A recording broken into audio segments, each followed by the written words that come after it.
October 17th, 1943, Florence, Italy. The clock in the convent of Santa Cecilia read 6:12 a.m. when footsteps began to echo down the stone corridor. They weren't hurried, and that was what froze the blood. The Gestapo never rushed. Leather boots struck the floor in a slow, deliberate rhythm, as if each second were being used to detect who was breathing differently. Every step sounded like a sentence. Every echo, a silent warning. Inside the chapel, the choir remained standing. Rows of nuns, perfectly still, heads bowed, hands folded over black habits that swallowed the pale light of dawn. Among them, in the third row, was Elena Weiss, 10 years old, hidden in plain sight. She wasn't singing. Her lips barely moved. She was counting the bell tolls in her head to control the air in her lungs. 1, 2, 3. If she lost count, she knew it. Her body would betray her. A sound would escape. A sigh, a whimper, a breath too deep. And in that place, noise meant death. Not just for her, for everyone.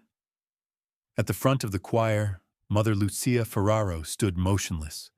Her hands were still clasped at her chest. Her face was calm, almost marble-like. When the Gestapo officer crossed the chapel doorway, he expected something. A flinch, a plea, a nervous glance, a question. He found nothing. The Abbess seemed like part of the ancient structure itself. Stone among stone, silence within silence. "How many live here?" asked Hauptsturmführer Otto Keller without raising his voice. His German sounded cold and metallic, like the bolt of a rifle sliding shut. Silence answered first. 3 seconds. 5. 10. Mother Lucia slowly lifted her gaze. She didn't explain. She didn't justify.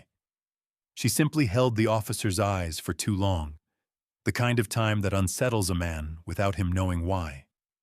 The kind of time that forces an interrogator to wonder whether silence comes from ignorance or from power. Keller stepped forward. The boots echoed again against the stone. The younger soldier behind him, Gefreiter Hans Bauer, looked away from the choir. He didn't want to see small faces. He never did. Because looking meant accepting what he was doing. And Hans Bauer hadn't been sleeping well for a long time. Elena felt the air beginning to thin. The bell rang again. She got the count right. 4 tolls, 4 controlled exhales, 4 seconds of life stolen from panic. The Gestapo was inside. The Jewish girl was still there, and the only thing separating them was a woman who had decided not to move. In that moment, everyone understood that if anyone breathed out of rhythm, no one would leave alive. Because in Florence, in the fall of 1943, just one day earlier, on October 16th, 259 Jews had vanished in a single roundup, and the convent of Santa Cecilia had just become the next target. If this story reached your heart, support it with a like and subscribe so you don't miss the next videos. If you'd like to become a member and help these stories exist, click the join button. And if this video moved you, press thanks to help this space grow. Tell me in the comments which city and country you're watching from. I want to know where you're standing with those history tried to silence. Florence had fallen under German control on September 10th, 1943. After Italy's capitulation, the city came under direct SS command. Pope Pius X declared the Vatican neutral territory, but beyond those walls, Nazi racial laws were enforced without mercy. On October 16th, 1943, just one day before that morning at Santa Cecilia, 259 Florentine Jews were arrested in their homes, dragged from their beds before dawn, children torn from their mothers' arms, the elderly pulled down staircases. Families were taken to the military college in the city center, where they were held for 2 days without food or water. Then they were loaded into cattle cars. Out of all of them, only 16 ever made it back. Convents became the last refugees, not because of a papal decree or a military order, but because individual men and women chose to act when institutions chose silence. More than 150 convents and monasteries in Florence hid Jews during the occupation. Some did it for a few weeks, others for months on end. Some were discovered. But none was watched as closely as Santa Cecilia, because it stood barely 300 meters from the Gestapo headquarters on Via Tasso. On summer nights, screams from the tortured could be heard through the convent windows. Mother Lucia Ferraro was 58 when the war began. She came from a northern Italian family with deep ties to the church, going back to the 19th century. Her grandfather had been a bishop in Milan, her father a deacon in Turin.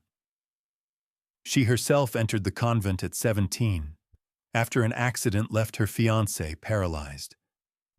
It wasn't love of God, at least not at first. It was because she didn't know what else to do with her pain. Over time, that pain hardened into discipline, and discipline into strength. At 42, she was elected Abbess, not for her charisma, not for her words, but because no one in the community knew how to remain so completely still under pressure. Other bishops found her distant.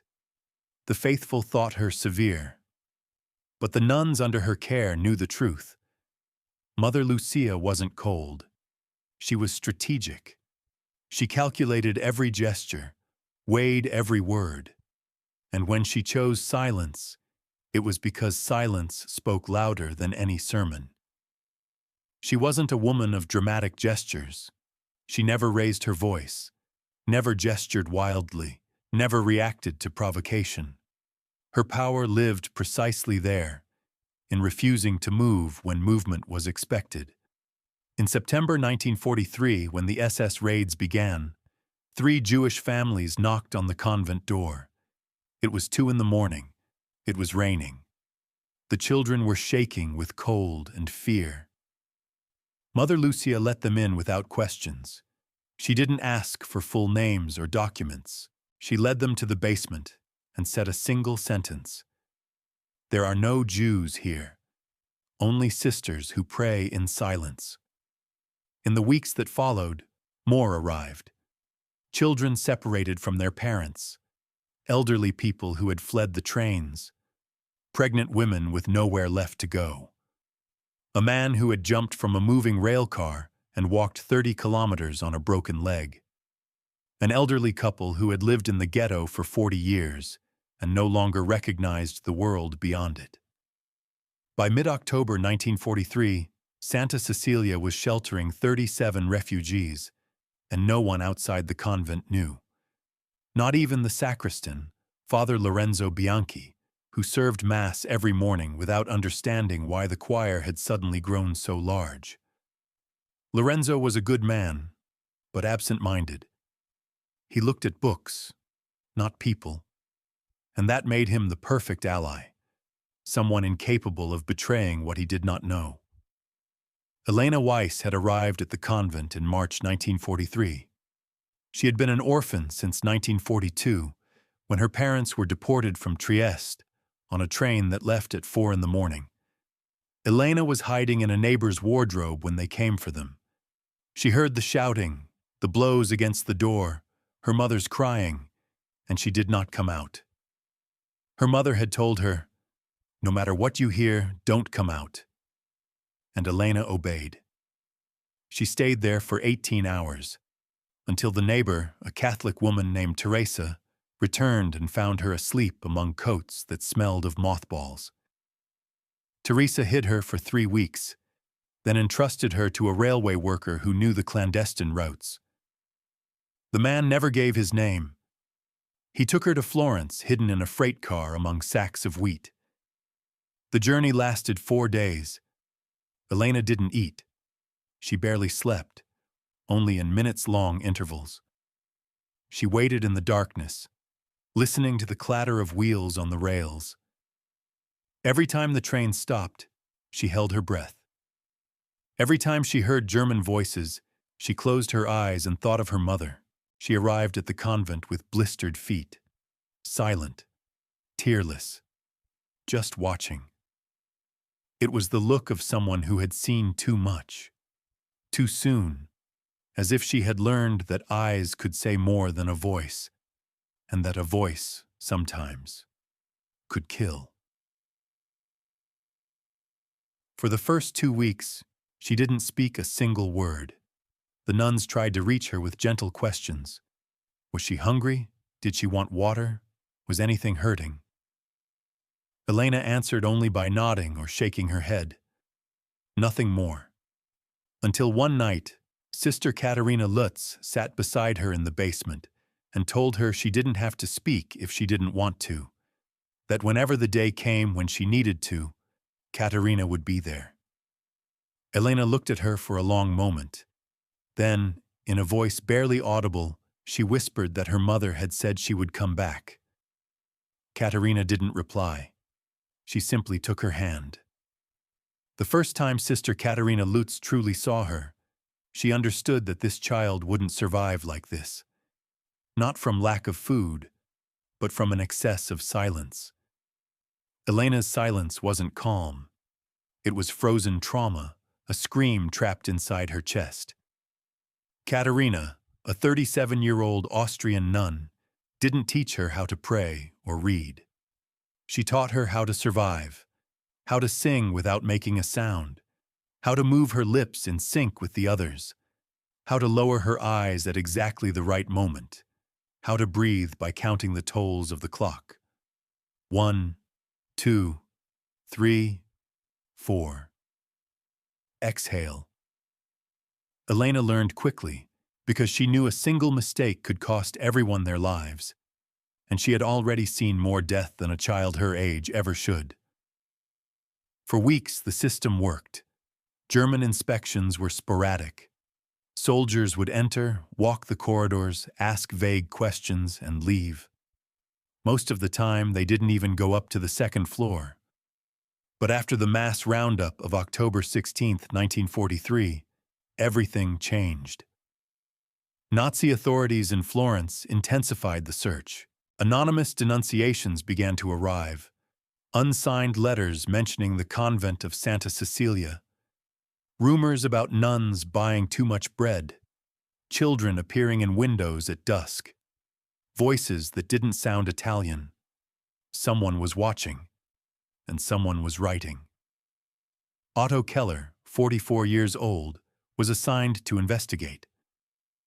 Keller wasn't a loud man. He didn't shout. He didn't threaten. He didn't resort to violence as a first step. He was meticulous, cold, obsessively attentive to micro-gestures.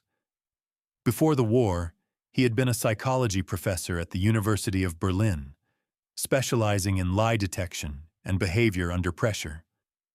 Now he applied that knowledge to identifying hidden Jews. He didn't look for obvious proof. He looked for patterns, inconsistencies, silences that were too perfect. Because in his theory, the innocent answered without thinking, while the guilty calculated every word. On October 17, 1943, one day after the Great Roundup, at 6 in the morning, Keller arrived at the convent without warning. He didn't knock. He used a key confiscated from the local bishopric 2 days earlier. He entered with 3 soldiers. One of them was Hans Bauer, 23, raised in a small Catholic town near Munich. His mother had been a catechism teacher, his father the church organist. He had grown up among hymns and Sunday Mass, and now he was walking through convents searching for Jews to deport. He avoided looking at children, always lowered his eyes, because if he looked at them, he would have to acknowledge what he was doing.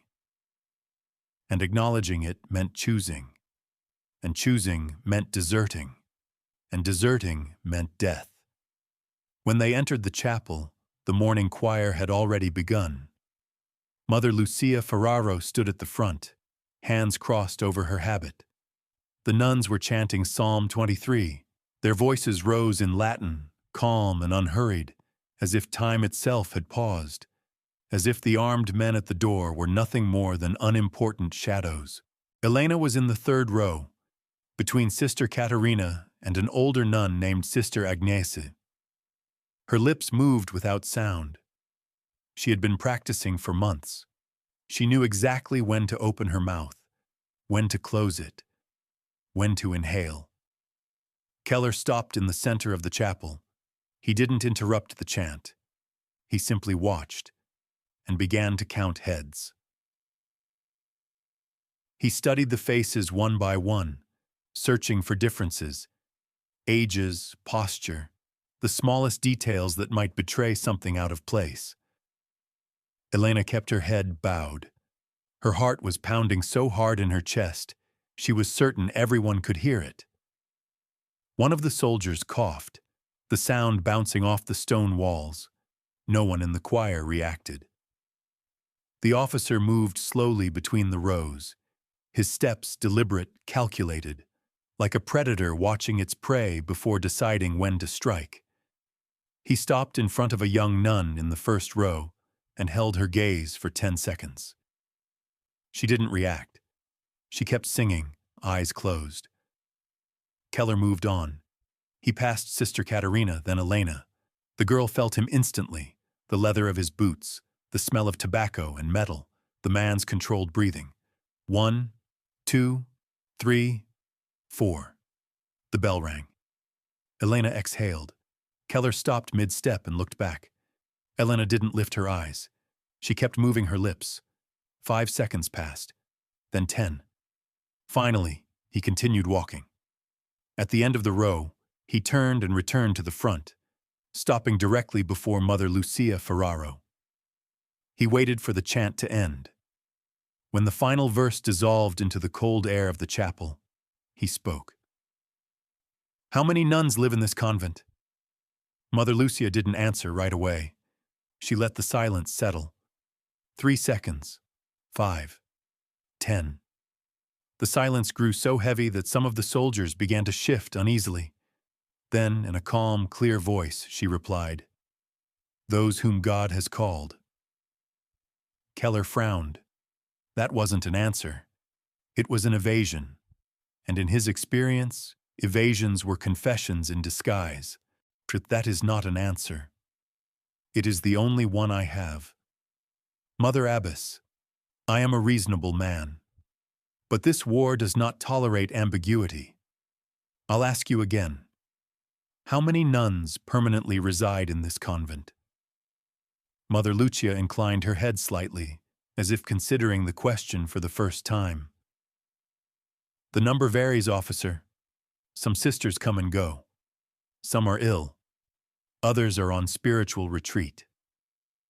Spiritual retreat? Keller repeated, pulling a notebook from his pocket.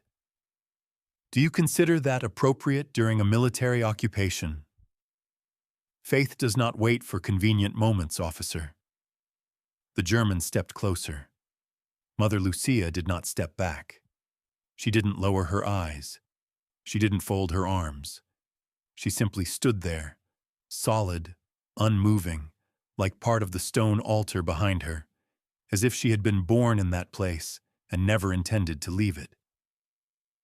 I have reports, Keller said, unfolding a paper, indicating unusual activity here. Excessive food purchases at the Via Giulia market. Nighttime movement observed by neighbors. Voices that do not sound Italian. Children briefly appearing at windows before being pulled away. Can you explain this? Mother Lucia didn't look at the paper. She kept her eyes on the officer. Neighbors hear what they want to hear. We buy what we need. And the sisters are free to move within their own home. And the foreign voices? Sister Caterina is Austrian. Sister Margaret is German. Is that a crime? Keller paused. He studied every detail of the abbess, her hands, her breathing, the solidity of her stance. No, but hiding Jews is. The silence that followed was absolute. No one in the chapel moved. Mother Lucia held his gaze without blinking. "We are hiding no one, officer. This is a place of prayer, nothing more. You may search every inch of this building if you wish. You will not find what you are looking for." "Because there is nothing to find?" Keller asked. "Or because it is very well hidden?" Mother Lucia inclined her head the slightest bit, a gesture so small it was almost imperceptible, almost insolent. "If it helps you sleep, officer, you may believe whatever you like." Keller said nothing. He watched her for a long moment. Then, without warning, he turned to the soldiers. "Search the dormitories, the cellars, the kitchens, every room, every closet, every corner." As the soldiers spread through the building, Mother Lucia Ferraro remained perfectly still. She didn't try to stop them. She didn't protest. She didn't explain. She simply waited. The nuns in the choir didn't move either. Sister Caterina kept her hand close to Elena's, not touching, just close enough for the girl to know she wasn't alone. From her place in the choir, Elena felt her knees trembling.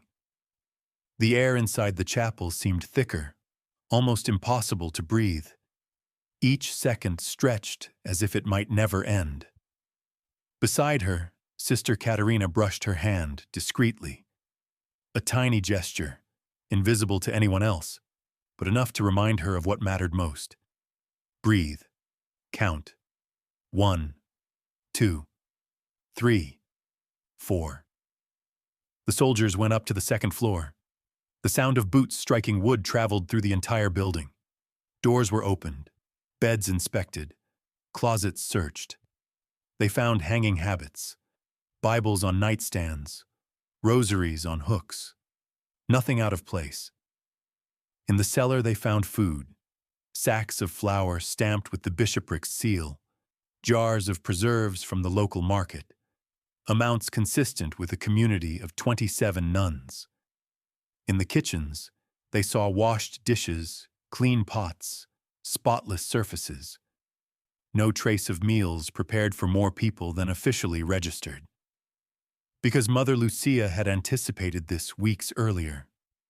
She had built a system. Meals were prepared in small quantities throughout the day. Refugees ate at staggered hours, never together. Dishes were washed immediately after each meal. Trash was burned every night in the bread oven. Nothing accumulated. No patterns formed. Everything was fragmented, dispersed, impossible to reconstruct. Keller returned to the chapel 40 minutes later. His expression hadn't changed. He positioned himself once more in front of Mother Lucia. "We found nothing because there is nothing to find. I will return. And when I do, everything had better remain this perfect." Mother Lucia didn't answer.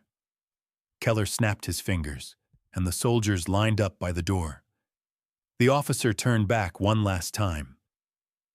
"Yesterday we arrested over 1,000 Jews. Today we will look for the ones still missing.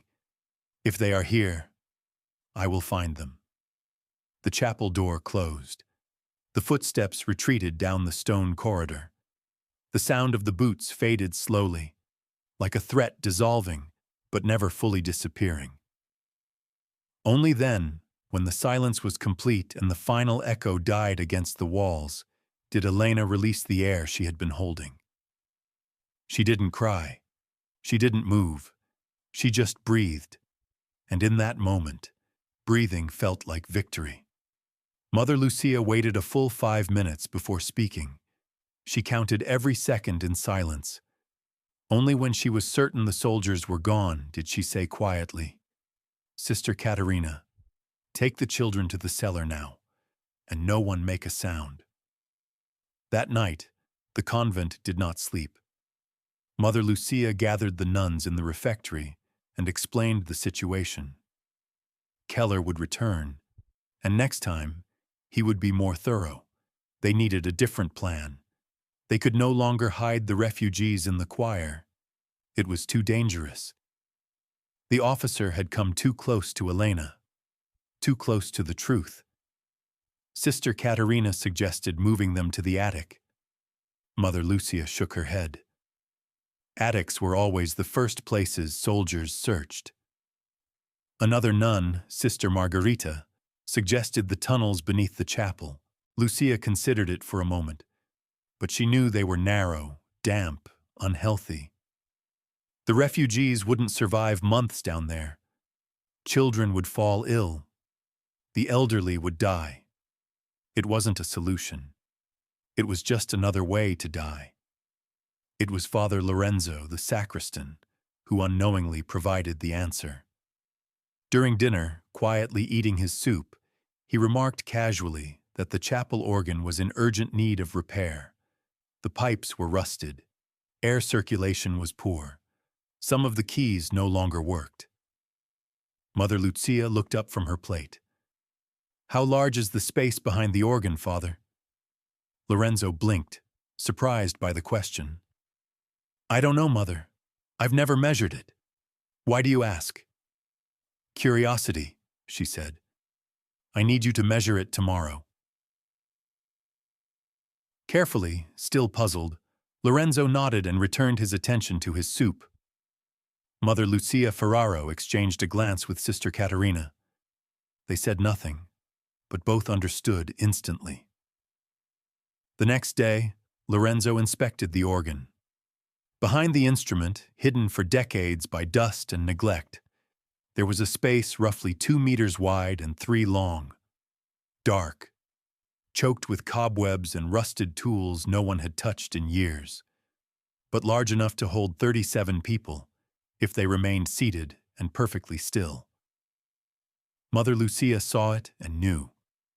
That was the answer. Over the next 2 weeks, the nuns worked in secret, only at night, and only when Father Lorenzo was asleep.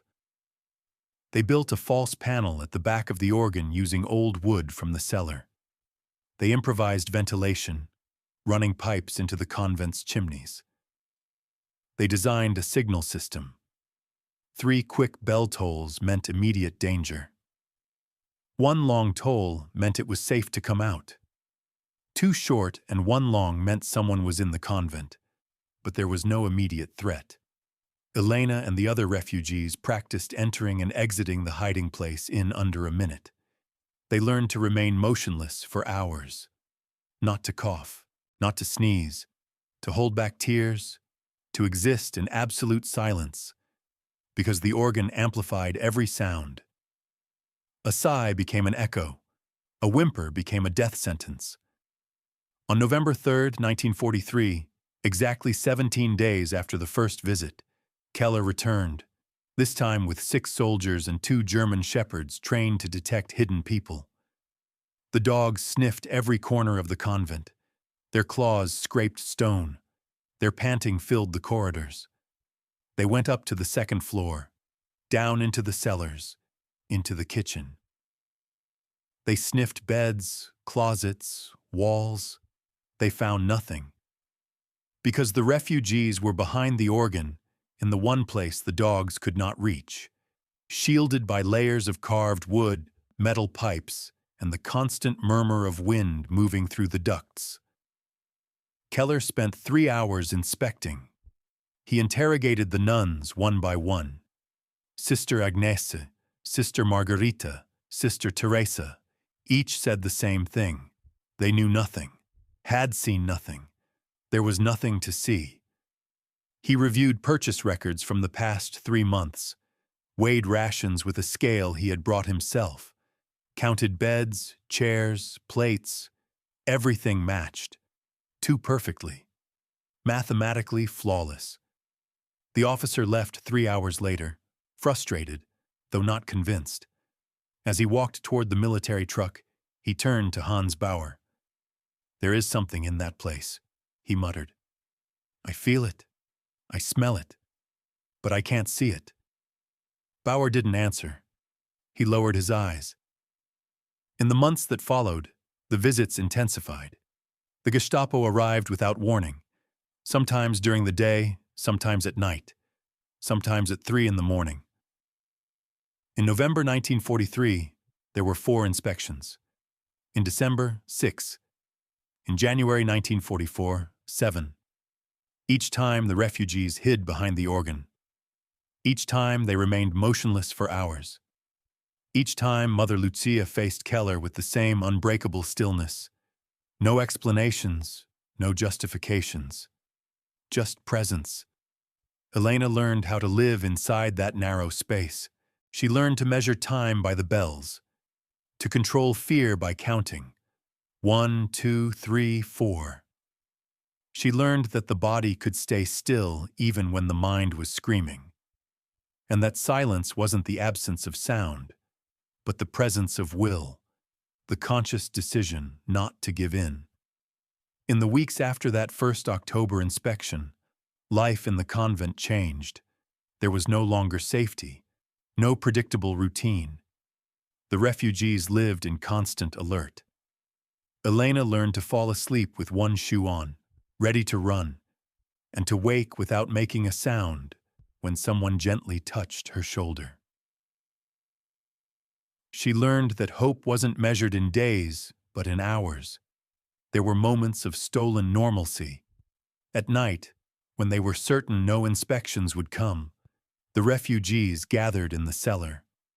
An elderly man named Elia Rosenberg, once a violin professor in Trieste, would sometimes play invisible melodies, moving his fingers through the air. "That way I don't forget," he would whisper. A young woman named Rachel, 7 months pregnant, sewed baby clothes from scraps of fabric the nuns brought her. "When she's born, I want her to have something new," she murmured. A 6-year-old boy named Daniel drew on scraps of paper. Houses, families, tables with food. Things he remembered from before. Mother Lucia visited the cellar every night. Not to preach, not to offer empty comfort, just to sit with them. Sometimes she spoke about simple things: the weather, the birds nesting on the roof, the olive harvest in nearby fields. Other times she stayed silent, because she understood that some losses don't accept words, and that presence sometimes is worth more than any promise. One night, Elena asked her why she helped them, why she did it when she had no obligation, when she could be killed if they were discovered. Mother Lucia looked at her for a long moment, then said that when she was just a little older than Elena, her house had caught fire in the middle of winter. The flames started in the kitchen and spread fast. Her mother managed to get her outside, but her little brother was still trapped inside. A neighbor, a man they barely knew, ran into the house when the flames had already reached the 2nd floor. Everyone shouted at him not to go in. It was too dangerous. He went in anyway. He came out with the child. Both were burned. Her brother survived.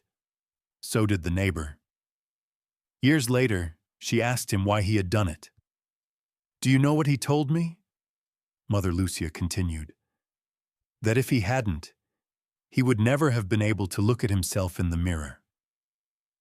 Mother Lucia stood up. "I don't help you because I am good, Elena. I help you because if I didn't, I couldn't live with myself." On the night of December 15th, 1943, while Elena slept in the cellar, Rachel went into labor. It was a silent birth.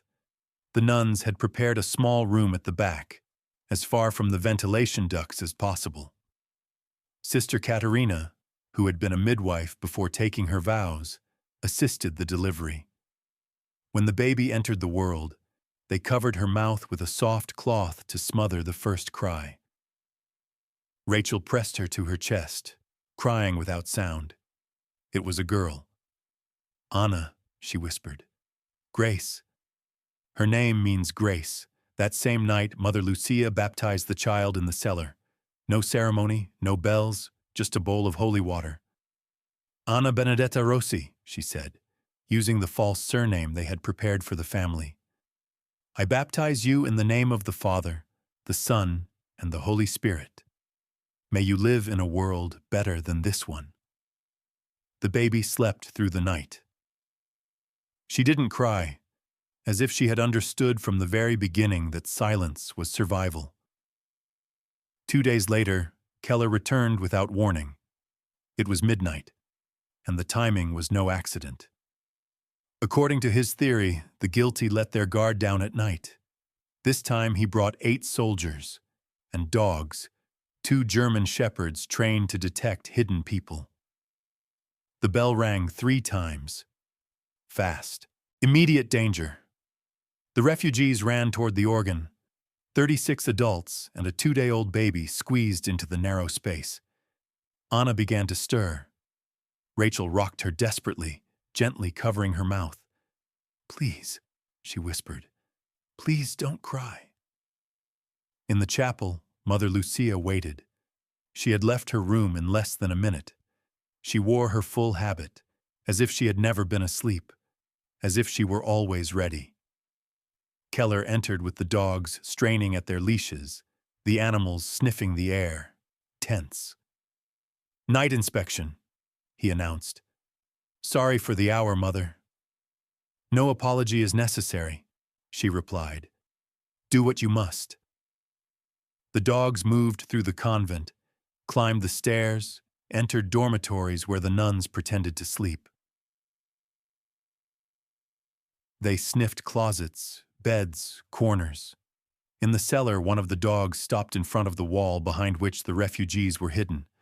The animal growled and scratched at the stone. "There's something here," the soldier holding the leash said in German. Keller came down the stairs and examined the wall. Solid stone. Old. No cracks. No visible signs of a hidden door. "It's an exterior wall," Mother Lucia Ferraro explained, having followed him down. "It connects to the garden. The dog is probably smelling animals, cats or rats. There are many this time of year." Keller knocked on the wall with his knuckles. The sound was dense, compact, nothing hollow, nothing suspicious, but the dog remained restless. "Bring tools," he ordered. "I want to see what's behind it." Time froze. Inside the organ, Rachel pressed Anna tightly against her chest. The baby began to stir, her mouth opening.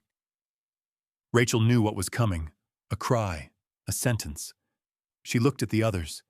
Everyone was still, everyone waiting. Elena closed her eyes and counted. 1, 2, 3. In the cellar, a soldier arrived with a pickaxe. He raised it, ready to strike.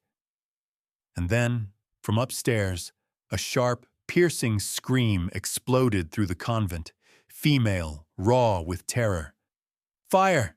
There's a fire in the kitchen!" Keller ran up the stairs. The smell of smoke was real.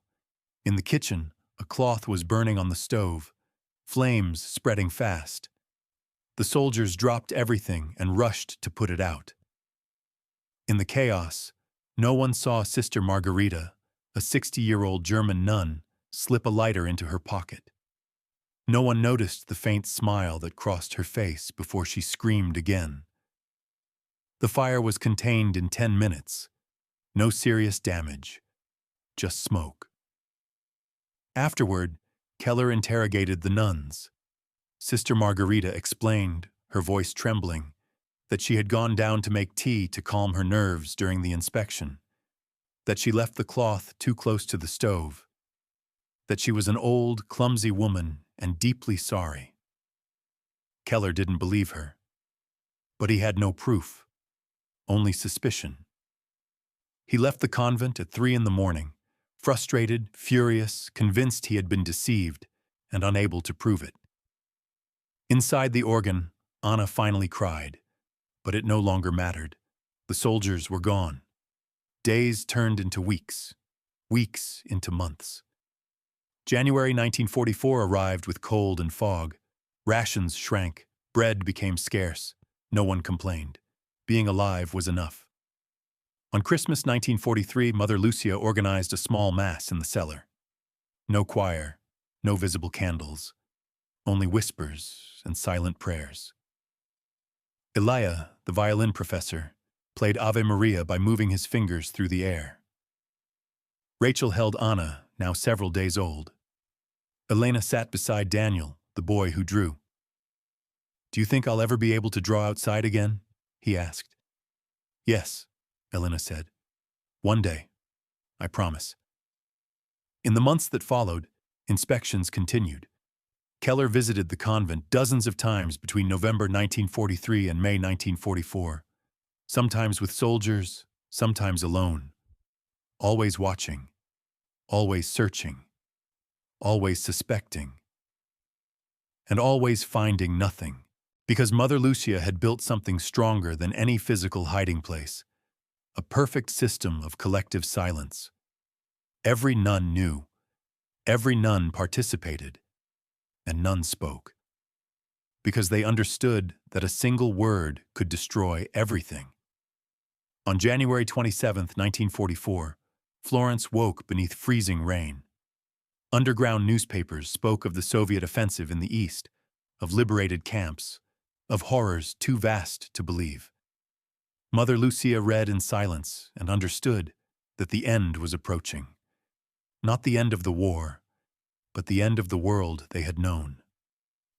What was coming to light would forever change how humanity looked at itself. That night, she gathered the refugees. "Soon it will be safe to come out," she said. "I don't know exactly when, but soon. The Allies are advancing. The Germans are retreating. Hold on a little longer." "And if they don't arrive in time?" asked a man named Isaac, who had lost his entire family in the October 1943 roundup. Mother Lucia looked at him calmly. "Then we will hold on until the very last moment," she replied, "until the final breath, because surrender would mean they win, and we are not going to give them that victory." On June 4, 1944, the Allies liberated Florence. American troops entered the cities of the South, and German forces began retreating north. The Gestapo evacuated Via Tasso in less than 24 hours, burning documents, destroying files, disappearing into the night. Otto Keller left the city without ever finding what he was looking for. He never knew that, every time he inspected the chapel, he had been less than 5 meters from 37 Jews. He never understood that the answer had been hidden behind the music. When American soldiers entered Santa Cecilia, Mother Lucia Ferraro opened the concealed panel behind the organ. The refugees emerged one by one, pale, thin, their eyes unaccustomed to the light, but alive. All of them. Elena Weiss was the first to step out. She looked at the sunlight pouring through the chapel windows, and for the first time in months, she cried. Not from sadness, but from relief, from gratitude, from the deep, overwhelming realization that she had survived when thousands had not. Of the 37 refugees hidden at Santa Cecilia, every single one survived. In other convents across Florence, the numbers were similar. It is estimated that more than 4,000 Jews were saved by religious communities during the 9 months of Nazi occupation. Most of those stories were never documented. There were no medals, no official honors, no ceremonies, only decisions made in silence, doors opened in the dark, hands extended when the world chose to look away. Mother Lucia Ferraro never spoke publicly about what she had done. When an American journalist tried to interview her in 1950, she politely declined. "I did nothing extraordinary," she said. "I simply opened a door. Anyone would have done the same." But that wasn't true. Not everyone did. She remained abbess until 1962, when she retired for health reasons. She died on March 8, 1968, at the age of 82. Her funeral was small. Nuns attended, a few local parishioners, and a 44-year-old woman named Elena Weiss, who had traveled from Tel Aviv to say goodbye. Elena stood before the closed coffin and placed a letter on the polished wood. It read, "You taught me that courage isn't measured by what we say, but by what we decide not to do. Thank you for not moving. Thank you for not explaining. Thank you for not giving in. I exist because you chose to remain still." Otto Keller was captured by British forces in May 1945, near the Austrian border. He was tried for war crimes in Nuremberg in 1946 and sentenced to 12 years in prison. He served 8. Released in 1953 for good behavior, he returned to Germany and lived the rest of his life under a false name in a small Bavarian town. He worked as an accountant. He never married. He died in 1979 of a heart attack. He never mentioned the convent of Santa Cecilia in any interrogation. He never spoke of the abbess who did not move. Hans Bauer deserted the German army in July 1944, just weeks after Florence was liberated. He hid in a barn for 2 days, then surrendered to Allied troops. He cooperated in interrogations. After the war, he became a school teacher in a Bavarian town, teaching mathematics and history. He never married. He never spoke about the war. But every year, on October 17th, he lit a candle in his window. No one knew why. When he died in 1989, he left a letter that said, "Forgive me for what I saw and did not stop." Sister Katharina Lutz continued teaching at the convent until her death in 1981. Before she died, she told a young nun who had just taken her vows, "Silence can be a weapon, but only when it's used to protect, not to hide. There are silences that save and silences that kill. Learn to tell them apart." Today, the convent of Santa Cecilia still stands. The organ was restored in 1985 by a group of volunteers who never knew its true history.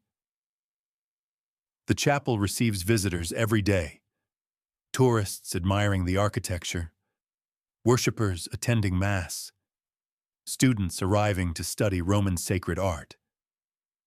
And yet there is no plaque, no monument, nothing to indicate what happened there. Because the people who saved lives in that place did not act to be remembered. They acted because, when the moment to choose arrived, they refused to look away. Elena Weiss lived to the age of 86. She had 3 children and 9 grandchildren. All of them know the story. All of them know they exist because one woman chose not to move when flight was the expected response. Elena died in 2010 in Tel Aviv, surrounded by her family. Her last words were, "I counted to 4, and the world did not end." The abbess who did not move, the girl who held her breath, the officer who searched for what he never saw, and the silence that saved 37 lives, not with shouts, not with weapons, not with heroic speeches, but with the simple decision to stay still when everyone expected the opposite. Because sometimes the bravest act is not to fight, but not to give in, not to move, not to speak, and to wait in the dark until the enemy grows tired of searching for something he will never be able to find. If you know someone from your city or country whose story deserves to be told, write it in the comments. Perhaps the next invisible hero will be yours.